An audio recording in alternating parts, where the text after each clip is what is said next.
जय माता की मित्रों, सब ग्रहों के कारक तत्वों की चर्चा कर रहे हैं हम लोग। और आज शुक्र ग्रह के बारे में बातें करते हैं, जिनको वर्तमान समय में सबसे ज़्यादा देखना जरूरी है। और वर्तमान समय में सबसे ज़्यादा इफेक्टिव, या ऐसे बोल सकते हैं कि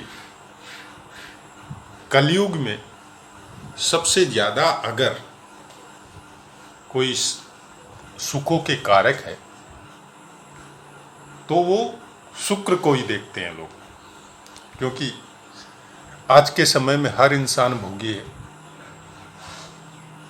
वैसे तो हम लोग सभी भोगों की वजह से ही आए हैं कि पिछले प्रारब्ध के भोग भोगने के लिए इंसान दूसरा जन्म लेता है या कई जन्मों के बाद जन्म लेता है। प्रारब्ध के भोग और वर्तमान समय में किए हुए कर्मों का भोग, दोनों से ही कनेक्टेड ये इंसान का जीवन रहता है। अगर वर्तमान समय में हम लोग वैसे कुछ कर्म ना करें जिनकी वजह से फिर वापस जन्म लेना पड़े,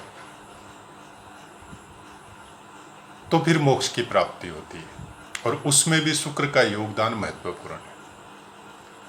अब भोगों पे कितना अंकुश हम लोग लगा के रख सकते हैं और कितने ज्यादा भोगों में रम सकते हैं, ये सबको आपका जीवन में शुक्र निर्धारित करता है। शुक्र से हम लोग क्या क्या जान सकते हैं अपने जीवन के बारे में या दूसरे के जीवन के बारे में। अगर ज्योतिष का आप ज्ञान रखते हैं तो उसके कारक तत्वों को अगर हम लोग पहचाने तो फिर बहुत कुछ हम लोग कि शुक्र आपका कहाँ प्लेस है, कितने अंशों पे है, क्या पावर है, क्या युति है और वो आपको क्या देगा। तो सबसे पहले वो अपने कारक तत्वों को देगा। अब किस तरह का योग है और किस रूप में देगा, वो उस समय के और गोचर के प्लेसमेंट जो ग्रहों के है आपकी कुंडली के हिसाब से वो निर्धारित करेंगे। और सबसे ज्यादा आपके संस्कार निर्माण में आपके परिवार की या आपकी खुद की भूमिका कैसी रही है और किस तरह के संस्कार लेके आप जवान हुए हैं, बड़े हुए हैं और क्या चेंजेज आपने अपने जीवन में की है। उस भोग को भोगने के लिए शुक्र को हम लोगों ने कितना एक्टिव किया है, कितना डीएक्टिव किया है, वो भी हम लोगों को खुद को ही पता होना पड़ेगा। और अगर हम लोग उस तरह के संस्कार निर्माण में हम लोगों के जीवन में किसी की कोई विशेष भूमिका नहीं रही है तो फिर शुक्र का कुफल भी देखने को मिलता है, जो वर्तमान में हम लोग बहुत ज़्यादा देख रहे हैं। आप देखिए, हर इंसान हर सुख बिना कोई मेहनत के भोगना चाहता है। उसका नतीजा क्या होता है कि शुक्र का वो जो अंश आपके अंदर है वो धीरे धीरे क्षीण होने लगता है। पहला बात ये। और जब बिना मतलब के कोई भी भोग भोगने के लिए या बिना मेहनत के या बिना कर्म के या बिना ज्ञान के अगर ऐसी प्रवृत्ति है तो कहीं न कहीं फिर संस्कारों में भी हम लोगों के निर्माण के समय कुछ न कुछ कमियां जरूर रही होगी। उस कमी को कैसे दूर करें? जब हम लोग पहचान गए कि कुछ कमी हम लोगों के बचपन में रही थी, जो नींव या फाउंडेशन के समय में जितना मटेरियल देना चाहिए था वो नहीं दिया गया था, उसकी वजह से हम लोगों का जो मकान है वो थोड़ा कमज़ोर हो गया, तो उसको कैसे दूर करें? अब वो कमज़ोरी एक उम्र के बाद में तो दूर होती नहीं कि आज मेरी उम्र 60 अबाउ हो गई तो फिर वो कमज़ोरी दूर नहीं होती। वो फिर वो जो भी बचा है उसको भोग को भोगना पड़ेगा।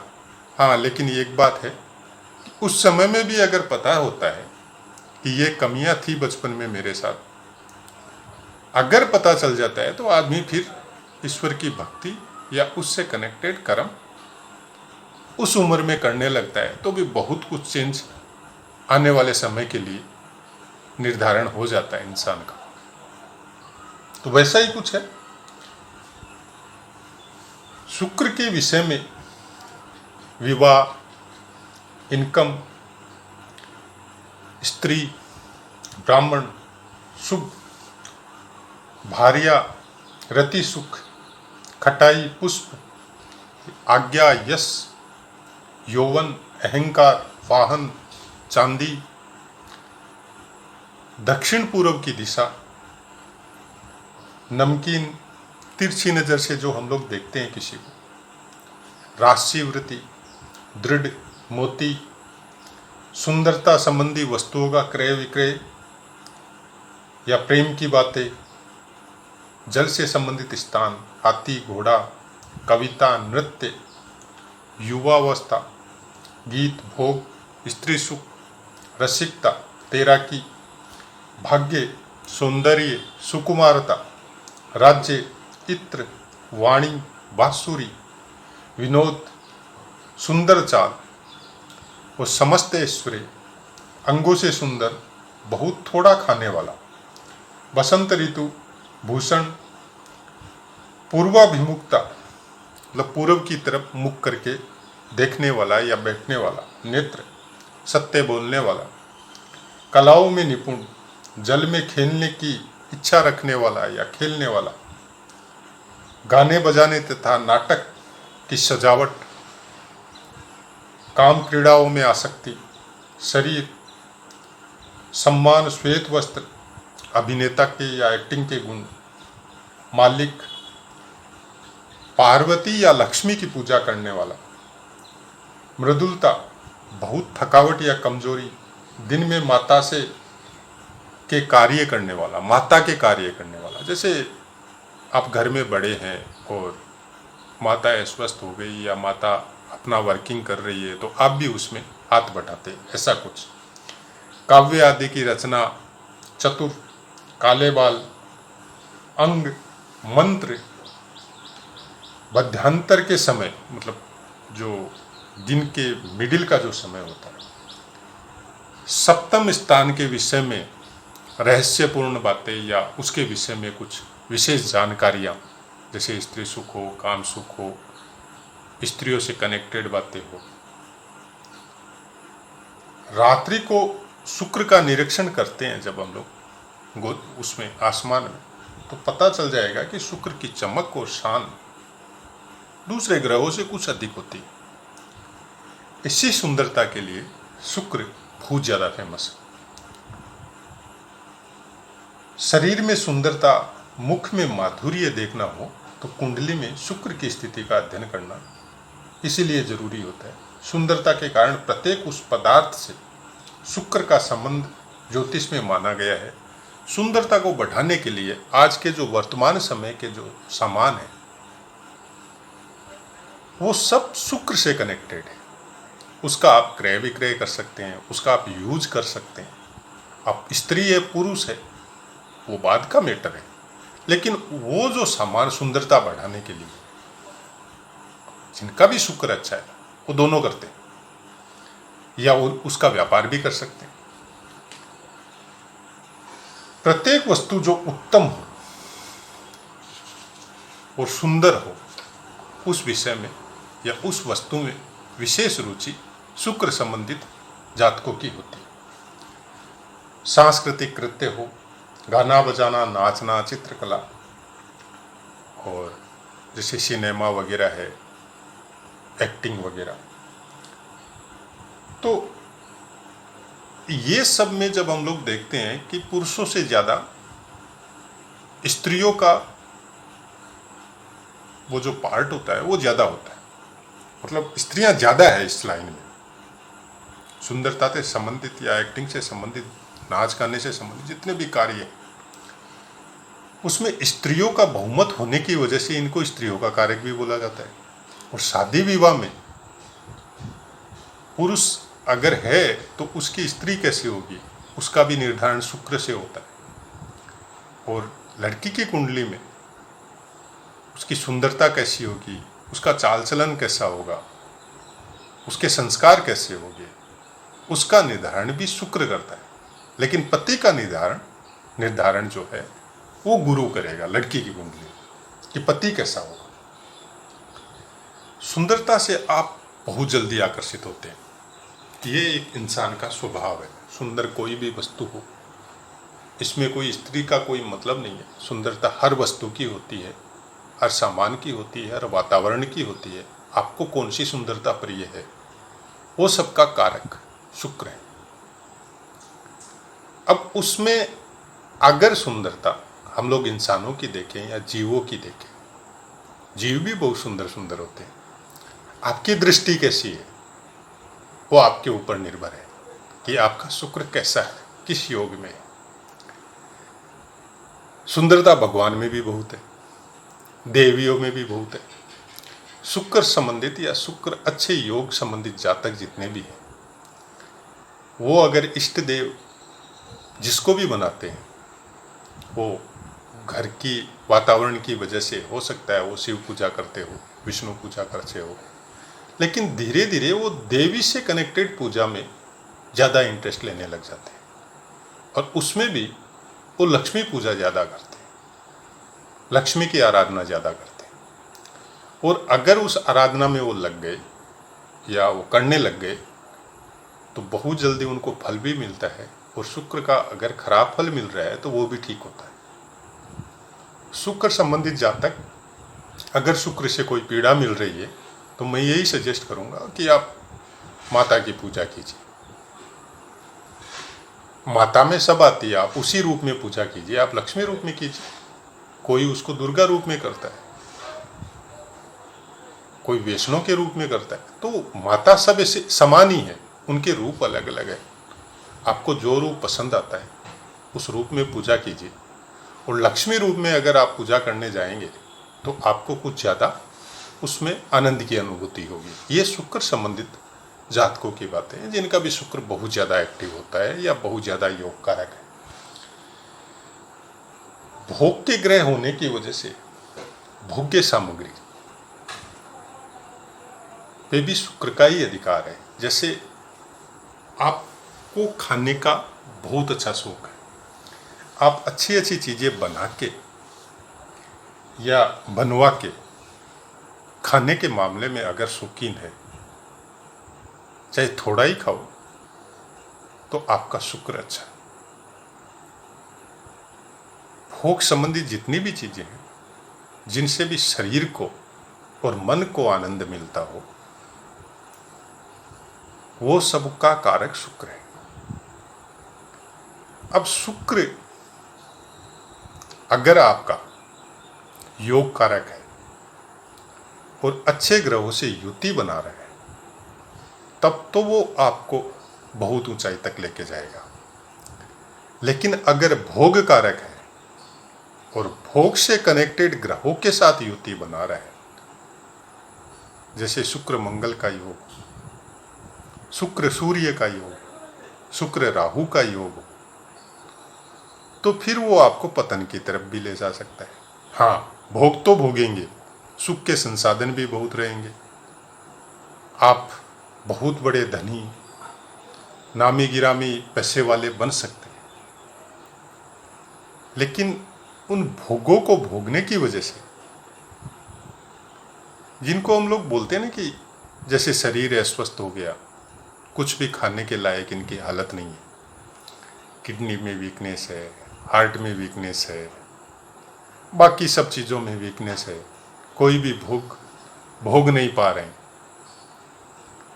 क्यों नहीं भोग पा रहे हैं? क्योंकि इतनी ज़्यादा तीव्रता से उन भोगों को आपने भोगा। जब आपका सब कुछ स्वस्थ था तो अति हो गई। अति हर चीज़ की खराब है। और जब अति करते हैं तो वो ग्रह फिर उल्टा इफेक्ट करते हैं। आपके पास संसाधन तो है, लेकिन बोलते हैं ना, पहला सुख निरोगी काया। अगर शरीर ही स्वस्थ नहीं है तो संसाधन क्या काम है? खाने के लिए वस्तुएं तो है, लेकिन डॉक्टर ने मना कर रखा है, केवल उबली हुई चीजें खा सकते हैं। बहुत अच्छे अच्छे सोने के लिए बिस्तर है, लेकिन डॉक्टर ने मना कर रखा है, जमीन पे सोना पड़ेगा। तो ऐसा ही कुछ जब शुक्र का पतन होता है शरीर में, तो हम लोगों को देखने को मिलता है, जो आप लोग भी अपनी जीवन में या दिनचर्या में अगल बगल में बहुत जगह देखा होगा आपने।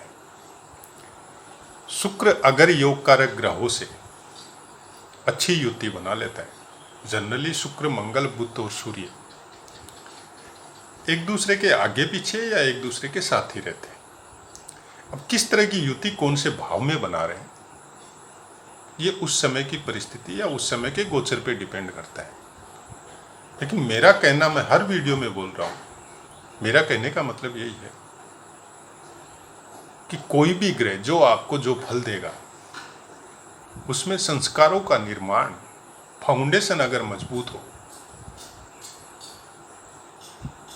तो वो आपको खराब फल देना छोड़ देता है, या आप उसका खराब फल प्राप्त करते ही नहीं है, क्योंकि आपके अंदर अपना इम्यून सिस्टम, अपना विल पावर या अपनी दृढ़ शक्ति इतनी ज़्यादा दृढ़ रहती है कि आप गलत रास्ते का चुनाव ही नहीं करते। और जब गलत रास्ते का चुनाव नहीं किया जाता है, तो कोई भी ग्रह आपको ज़्यादा हरेसमेंट नहीं करेगा। मतलब ग्रह से संबंधित कोई भी चीज़ों को हम लोग देवताओं से जोड़ के जो कथा वगैरह सुनते हैं, उसको अगर छोड़ दें, उनको ग्रहों के हिसाब से अगर समझे कि आपको विटामिन बी की कमी हो गई और बी कॉम्प्लेक्स का इंजेक्शन लगवा लिया, या फिर विटामिन बी से संबंधित कोई ताकत की दवाइयाँ आपने खानी चालू कर दी, तो वो दवाई आपके शरीर में उतनी ही रहेगी, उतनी ही मात्रा में रहेगी जितनी मात्रा सहन करने लायक आपका शरीर है। और बाकी जो आपने अक्षेज खा लिया, वो आपके शरीर की शुद्धिकरण के समय में वो आपकी बॉडी से बाहर हो जाएगी। ग्रहों का संबंध भी कुछ ऐसा ही है। जिस समय जो फाउंडेशन हम लोगों को मिला है, उस समय में ये निर्धारित हो गया था कि हम लोगों के शरीर में शुक्र का, गुरु का, सूर्य का, उनकी एक प्लेस निर्धारण हो गई कि इनको इतनी पावर मिलेगी। उनकी जो रश्मियाँ, कोई भी ग्रह की जितनी भी पावर, रश्मि जो भी शरीर पे या जीवों पे या अपनी पृथ्वी पे पड़ती है, वो कोई अलग अलग नहीं पड़ती है, वो समान मात्रा में ही आ रही है। लेकिन सबको समान नहीं मिलने का कारण यही है कि हम लोगों को शरीर में जो प्लेस बनाए गए हैं, वो सब में सेम नहीं होती है, सब में अलग अलग होती है। तो आपके शरीर में जो निर्धारित जितनी मात्रा में रह सकती है, उतनी ही रहेगी। अब अगर उसको आपने जरूरत से ज्यादा यूज करना चालू कर दिया, तो फिर बैलेंस जो है वो गड़बड़ा जाता है। और इन जो होने वाला है, शुक्र से संबंधित जो रश्मि है, जो पावर आपको डेली मिलना चाहिए, वो जो मिलने वाला है, उसमें मिलने में प्रॉब्लम आ गई और आपने अपना स्टॉक जो है वो ज़रूरत से ज़्यादा यूज किया, तो फिर वो खाना आपका खाली हो जाता है।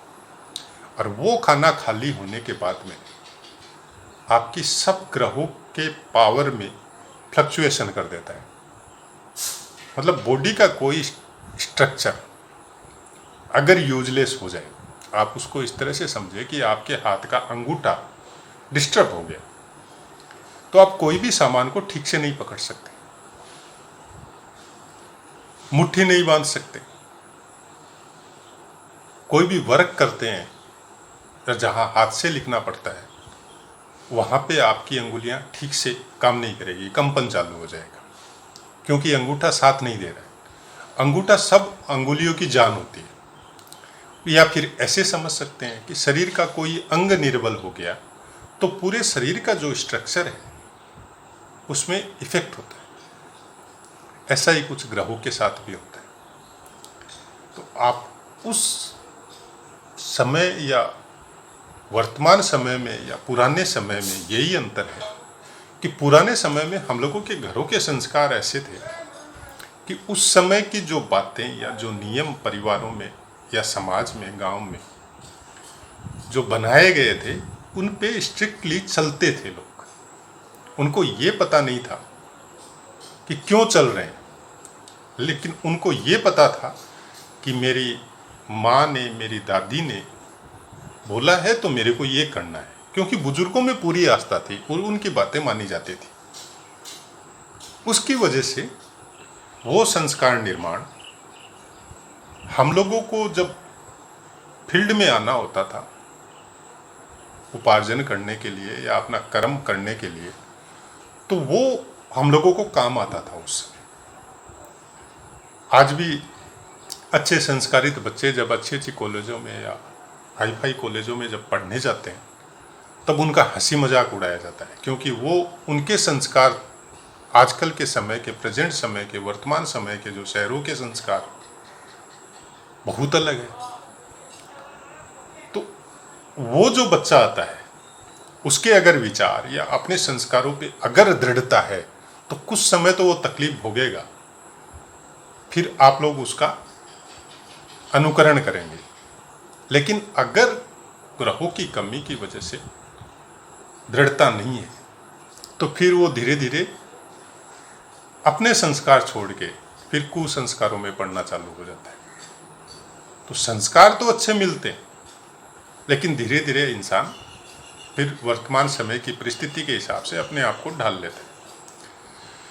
तो दृढ़ता का अभाव होने की वजह से फिर ग्रहों का भी इफेक्ट चेंज होते जाता है। ऐसा ही कुछ ग्रहों के कारक तत्वों से निर्धारण होता है। अगर हम लोग उस संस्कार में चले, उस हिसाब से चले कि रात के समय में ये कार्य करने हैं तो दिन में ये कार्य करने हैं, ये कार्य दिन में वर्जित है तो रात में ये कार्य वर्जित है, उसको थोड़ा भी अनुकरण करें, अपने दिनचर्या में अगर थोड़ा सुधार लाए तो बहुत कुछ हम लोग ग्रहों के जो खराब इफेक्ट बोले जाते हैं, मतलब जितने भी अच्छे अच्छे महात्मा, साधु, सन्यासी, जिनको भविष्य वक्ता या भविष्य दृष्टा बोला जाता है या जिनकी दिव्य दृष्टि हुई है या जिन्होंने मोक्ष को प्राप्त किया है, वो बगैर शुक्र ग्रह के संभव ही नहीं। शुक्र ग्रह का जो पावर, जिसको भी इस पावर को जिस इंसान ने भी कन्वर्ट किया योग ध्यान साधना में, वो इंसान अपनी उन्नति करते गए। क्योंकि ये पावर जब सूर्य के पावर के साथ अटैच होती है और गुरु का दृढ़ ज्ञान मिक्सअप होता है इसके साथ, तो फिर वो आपको आध्यात्मिक जीवन में इतनी ज़्यादा प्रोग्रेस, इतनी ज़्यादा उन्नति देता है कि वो आप मतलब मोक्ष के अधिकारी बन जाते हैं या फिर नॉर्मल भाषा में स्वर्गाधिकारी बन जाते हैं। बहुत कुछ डिपेंड जो योग क्रिया में जो बताया जाता है, जैसे कुंडलिनी शक्ति है, ब्रह्मरंध्र है, स्वाधिष्ठान चक्र है, मणिपुर चक्र है, ये सब ग्रहों से ही कनेक्टेड चीजें हैं।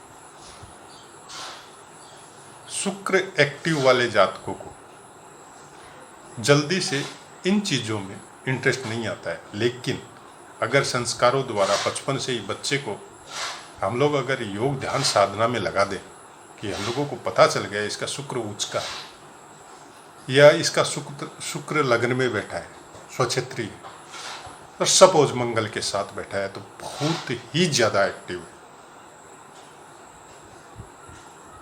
अगर उसको ध्यान साधना, योग क्रिया उसमें अगर लगा दिया जाए तो फिर शुक्र की वो शक्ति मंगल की शक्ति के साथ मिक्स होके और त्वरित गति से वो अपने लक्ष्य को प्राप्त कर लेती है। ये कोई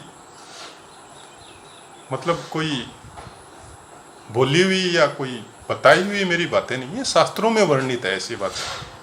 और अभ्यास में भी हम लोग देखते हैं कि किसी किसी इंसान को मतलब ज्योतिष में सबसे खराब योग माना जाता है शुक्र और मंगल का, लेकिन ऐसे ऐसे ज्ञानियों से पाला पड़ा है जिनका शुक्र और मंगल का योग है। जब उनके इस चीज के बारे में पता किया गया तो फिर उनका बचपन से जब कहानी सुने तब पता चला कि ये योग देखिए कैसे अच्छे फल देता है इंसान को। सब कुछ संस्कारों पे डिपेंड है भाई लोग। संस्कार को निर्माण और सुसंस्कारित जो बच्चे या जो हम लोग बोलते हैं अपने आप को या दूसरों को, उसका फाउंडेशन ही सब कुछ डिपेंड करता है ग्रहों का फल देने के लिए। तो ऐसा है मित्रों, आपको समझ में आई होगी मेरी बातें। कोशिश यही है कि नॉर्मल भाषा में बोल सकूं, समझा सकूं, और ग्रहों से न डर के हम लोग ग्रहों से संबंधित बातों को थोड़ी डीपली अध्ययन कर लें तो शायद जो पीड़ा आजकल जो देखने को मिल रही है या सुनने को मिल रही है या डर दिखाया जाता है, तो वो सब भ्रम से हम लोग निकल सके। मेरी वाणी को विराम देते हुए आपसे आज्ञा लेता हूँ मित्रों। जय माता की।